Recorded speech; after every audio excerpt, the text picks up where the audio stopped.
EV మార్కెట్లోకి సరికొత్త technology అయితే వచ్చేసిందండి. అదే డానట్ ఈవీ మోటార్లు. ఈ డానట్ ఈవీ మోటార్లు సాధారణ మోటార్ల కన్నా సగం బరువుతోనే డబల్ పవర్ని అయితే ఆఫర్ చేస్తాయని చెప్తున్నారు. మరి ఏంటి డానట్ ఈవీ మోటార్లు, దీనివల్ల ఎలక్ట్రిక్ వాహనాలకు ఉన్న అడ్వాంటేజెస్ ఏంటో ఈరోజు మన ఎంవీఎస్ ఆటో తెలుగు ఛానల్లో తెలుసుకుందాం.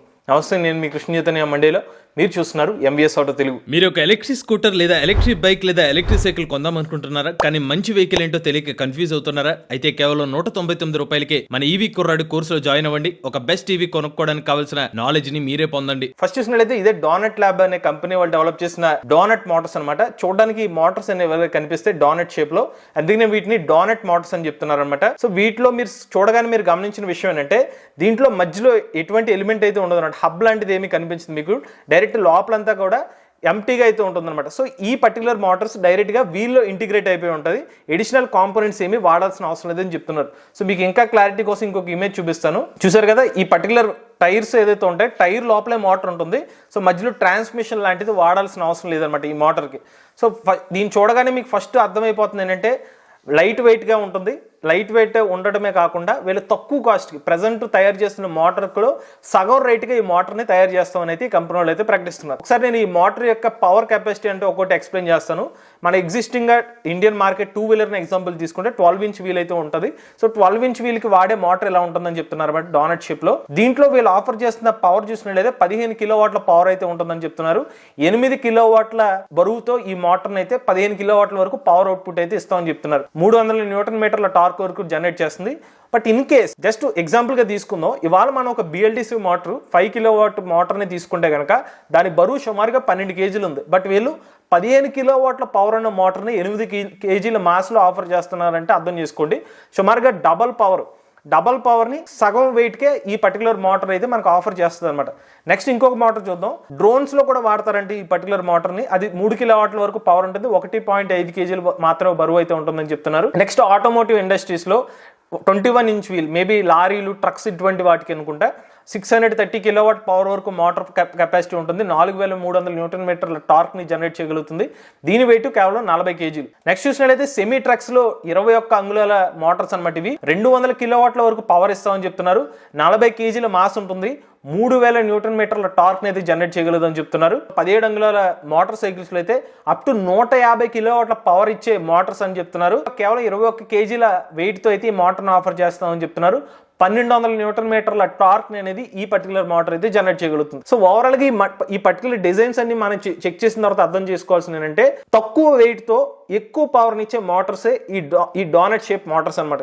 ఇంకొకసారి మీకు ఇమేజెస్ కూడా చూపిస్తాను. ఇవి ఓవరాల్ గా జస్ట్ రౌండ్ షేప్ లో ఉంటుంది. లోపల ఏమి కనిపించవు. ఆ వెహికల్ కి అటాచ్మెంట్ కోసం ఎడిషనల్ గా కొంచెం ఎడిషనల్ కాంపోనెంట్స్ అయితే వాడతారు తప్పిస్తే మధ్యలో ట్రాన్స్మిషన్స్ కానివ్వండి, బెల్ట్ లాంటిది ఏమి ఇందులో అయితే వాడరని చెప్తున్నారు. అలానే కంపెనీ వాళ్ళు చూపిస్తున్నారు ఏంటంటే power and torque density comparison చెప్పి సాధారణ మోటార్స్ తో డానట్ మోటార్స్ యొక్క కంపారిజన్ చూపిస్తే వీటి ఎక్కువ పవర్ ఉన్నట్టుగా చూపిస్తున్నారు అనమాట. కాంపిటేటర్స్ తో పోల్చుకుంటే వీళ్ళ పవర్ డెన్సిటీ చాలా ఎక్కువ ఉంటుంది, టార్క్ డెన్సిటీ కూడా ఎక్కువ అని చెప్పి వీళ్ళు హైలైట్ చేసుకుంటున్నారు. ఇప్పుడు మన ఈ డానట్ మోటార్స్ యొక్క అడ్వాంటేజెస్ గురించి మాట్లాడుకుందాం. ఫస్ట్ విషయం ఏంటంటే లైట్ వెయిట్. ఎగ్జిస్టింగ్ గా ఉన్న ఈవీ మోటార్స్ బిఎల్డిసి కానివ్వండి, పిఎంఎస్ఎం మోటార్తో పోల్చుకున్నట్లయితే ఇవి లైట్ వెయిట్ గా ఉంటాయి. ఎందుకంటే మీకు ఇందాక చెప్పాను కదా, 8 కేజీల వరకు వెయిట్ ఉంటుంది. లోపల డైరెక్ట్ గా ఈ మోటార్ మనం వీల్ తో ఇంటిగ్రేట్ చేసేసుకోవచ్చు. ఇది ఫస్ట్ ఉన్న అడ్వాంటేజ్. రెండోది ఏంటంటే ఎలక్ట్రిక్ వెహికల్స్ యొక్క స్పేస్ ని కూడా సేవ్ చేసుకోవచ్చు. మనకి ఎగ్జిస్టింగ్ ఉన్న 2 వీలర్ ఎగ్జాంపుల్ గా తీసుకుందాం. ఒక బిఎల్డిసి మోటార్ పెట్టాం అనుకోండి, లోపల మళ్ళీ కొంత స్పేస్ అనేది ఈ మోటార్ అనేది ఆక్యుపై చేస్తుంది. లేదనుకోండి మన పిఎంఎస్ఎం మోటార్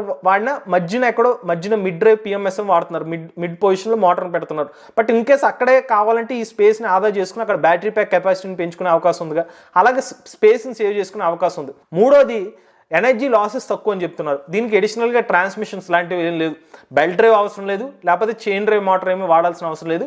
డైరెక్ట్గా వీల్తోనే ఈ మోటార్ని ఇంటిగ్రేట్ చేస్తున్నారు కాబట్టి ఎనర్జీ లాసెస్ తక్కువ ఉంటాయి. హీట్ జనరేట్ అయ్యే అవకాశాలు కూడా చాలా తక్కువ అని చెప్తున్నారు. నెక్స్ట్ మెయింటెనెన్స్ కాస్ట్లు కూడా చాలా తక్కువ. ఇప్పుడు బెల్ట్లోనే చైన్ వాటర్స్ వాడారనుకోండి, దానికి అడిషనల్గా ఆయిల్ లాంటిది ఏమైనా రాయాల్సిన అవసరం ఉంటుంది. బట్ దీనికి ఎటువంటి మెయింటెనెన్స్ కూడా లేకుండానే ఈ పర్టికులర్ మోటార్ని అయితే యూజ్ చేసుకోవచ్చు. నెక్స్ట్ పవర్ డెన్సిటీ కూడా ఎక్కువ అని చెప్తున్నారు. ఎగ్జిస్టింగ్ మోటార్స్ పోల్చుకున్నట్లయితే ఎక్కువ పవర్ని అయితే ఈ మోటార్స్ అయితే ఆఫర్ చేయబడుతున్నాయి. అందుకనే ఇది తక్కువ వెయిట్తో మనకి ఎక్కువ పవర్ అవుట్పుట్ అయితే ఈ మోటార్స్ అనేది ఆఫర్ చేస్తున్నాయి. ఇవి మేజర్గా ఈ పర్టికులర్ డోనట్ షేప్ మోటార్స్లో ఉన్న అడ్వాంటేజెస్. ఇప్పుడు మన ఇండియన్ ఎగ్జాంపుల్కి తీసుకుందాం. ఇండియాలో ఇటువంటి డోనట్ షేప్డ్ ఈవీ మోటార్స్ని తీసుకొస్తే మనకు వచ్చే అడ్వాంటేజెస్ ఏంటి? ఉదాహరణకు ఓలా ఎలక్ట్రిక్ స్కూటర్ని ఎగ్జాంపుల్గా తీసుకుందాం.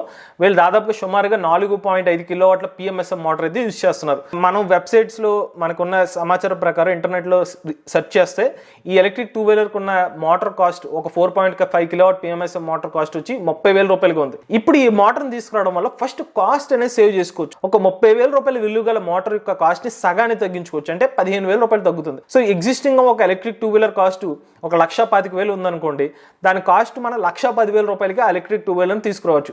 సో ఎలక్ట్రిక్ 2-వీలర్ యొక్క కాస్ట్ని తగ్గించుకోవచ్చు. రెండోది ఎలక్ట్రిక్ 4-వీలర్ని తీసుకుందాం.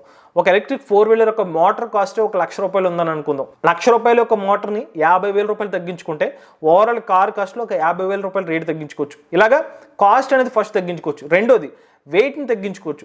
ఈవీ యొక్క వెయిట్ని తగ్గించుకుంటే దానివల్ల మళ్ళీ ఈవీ యొక్క రేంజ్ పెరుగుతుంది. ఎప్పుడైతే మనం గుర్తుపెట్టుకోండి, వెహికల్ యొక్క బరువు పెరిగే కొద్దీ దానివల్ల మన వెహికల్ యొక్క రేంజ్ మీద ఇంపాక్ట్ పడుతుంది. సో ఇటువంటి మోటార్ని యూజ్ చేయడం ద్వారా తక్కువ బరువుతోనే ఆ మోటార్ని ఇంటిగ్రేట్ చేసుకుంటాం కాబట్టి ఆ వెహికల్ యొక్క రేంజ్ పెంచుకునే అవకాశం కూడా మనకు లభిస్తుంది. మూడో అడ్వాంటేజ్ ఏంటంటే, ఎప్పుడైతే ఇటువంటి మోటార్ని యూజ్ చేయడం ద్వారా కొంచెం బూట్ స్పేస్ కూడా ఆ వాహనానికి లభిస్తుంది కాబట్టి అడిషనల్గా కొంత స్పేస్ని సేవ్ చేసుకుంటాం కాబట్టి అక్కడ అడిషనల్ బ్యాటరీ ప్యాక్ పెట్టుకుని ఆ వెహికల్ యొక్క రేంజ్ని కూడా పెంచుకునే అవకాశం అయితే లభిస్తుంది. సో మేజర్గా మన ఇండియన్ ఇండస్ట్రీలోకి ఇటువంటి ఈ డోనట్ షేప్డ్ ఈవీ మోటార్ తీసుకొస్తే మనకున్న అడ్వాంటేజెస్ అయితే ఇవి. కాకపోతే ఇటువంటి మోటార్ని తీసుకొస్తే మన ఈవీ ఇండస్ట్రీ ఎదుర్కొనే కాంప్లెక్సిటీస్ ఏంటి? ఫస్ట్ విషయం చూసుకుంటే ఈ డోనట్ షేప్ మోటార్. సో ఈ డోనట్ షేప్ మోటార్ని మనం పెట్టడం ద్వారా ఫస్ట్ మనకు ఉన్న ఛాలెంజ్, డైరెక్ట్గా వీల్తో పాటు ఈ మోటార్ వస్తుంది. వీల్తో పాటు ఈ మోటార్ వస్తే మనకున్న రోడ్ కండిషన్స్కి వచ్చి ఒకేసారి గట్టిగా కుదుపుల్లో ఏమైనా పడింది అనుకోండి, బాగా ఇంపాక్ట్ తీసుకోలేక ఆ మోటార్కి ఏమైనా ప్రాబ్లం వచ్చే అవకాశం ఉంటుంది. అంటే మోటార్ విరిగిపోయే అవకాశం కూడా ఉండొచ్చు. అంటే వీళ్ళు స్పెసిఫిక్గా ఎంత స్ట్రెంత్ ఈ మోటార్ ఉంటుందని ఎవరో చెప్పట్లా. ఎగ్జిస్టింగ్గా ఉన్న బిఎల్డిసి మోటార్స్ కానీ పిఎంఎస్ఎం మోటార్స్ కానివ్వండి, వాటికి అడిషనల్ సపోర్ట్ వస్తుంది. ట్రాన్స్మిషన్ పాయింట్ ఆఫ్ వ్యూలో కానీ అక్కడ నట్లు బోల్ట్లు మిగించి అక్కడ ఫ్రేమ్స్ వచ్చి దానికి ఎంతో కొంత స్ట్రెంత్ యాడ్ అవుతుంది. బట్ ఇక్కడ డైరెక్ట్గా వీల్లోనే మోటార్ పెట్టడం ద్వారా స్ట్రెంత్ అనేది తగ్గిపోతుంది అనమాట. జస్ట్ మనకి ఆ ఫ్రేమ్కి అటాచ్ చేస్తున్నాం కానీ ఈ మోటార్ మీద వచ్చిన ఇంపాక్ట్ని తీసుకోవడానికి సపోర్టింగ్ కాంపోనెంట్స్ తెలియవు. దానివల్ల ఒక డిసడ్వాంటేజ్ ఉండొచ్చు. నెక్స్ట్ విషయం చూసుకున్నట్లయితే హాలో స్పేస్ ఉండడం ద్వారా ఏమైనా మన బండి నడుపుతున్న టైంలో ఏదైనా ఒక రాళ్ళు లాంటివి వచ్చి ఆ పర్టికులర్ డైరెక్ట్గా మోటార్ మీద తగిలే అవకాశం ఉంది. అప్పుడు డైరెక్ట్గా తగిలితే మరి ప్రొటెక్షన్ ఏం లేదుగా, మరి దీనికి అడిషనల్గా ప్రొటెక్షన్ ఇచ్చే అవకాశం ఉంది.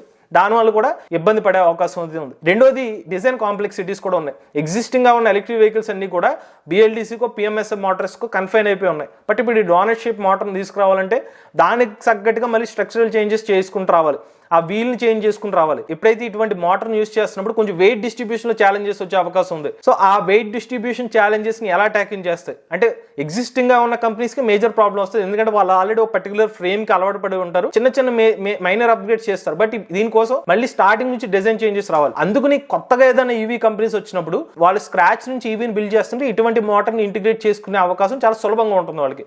ముందుగానే ఈ మోటార్ ఐడియా ఉంది కాబట్టి దానికి తగ్గట్టుగా డిజైన్ చేసుకుంటే అడ్వాంటేజెస్ ఉంటాయి. బట్ ఎగ్జిస్టింగ్ కంపెనీస్ కొంచెం ఛాలెంజ్ కింద మారే అవకాశం. ఇది మేజర్ గా డోనట్ ఈవీ మోటార్ వస్తే గనక ఇండియన్ ఈవీ కంపెనీస్ కి అడ్వాంటేజెస్. కస్టమర్స్ పాయింట్ ఆఫ్ వ్యూలో ఒకవేళ ఇంటిగ్రేషన్ సాధ్యం అవుతే గనక కాస్ట్ పరంగా సేవ్ చేసుకోవచ్చు, వెయిట్ పరంగా డిస్ట్రిబ్యూషన్ సేవ్ అవుతుంది, మేజర్ గా రేంజ్ కూడా పెరిగే అవకాశం అయితే ఉంటుంది. మరి డోనట్ ఈవీ మోటార్స్ ని అంత ఫాస్ట్ గా మార్కెట్ లోకి వస్తుందంటే మరి మార్కెట్ యాక్సెప్టెన్స్ ఎలా ఉంటుందో కూడా క్వశ్చన్ మార్క్ కింద ఉంది.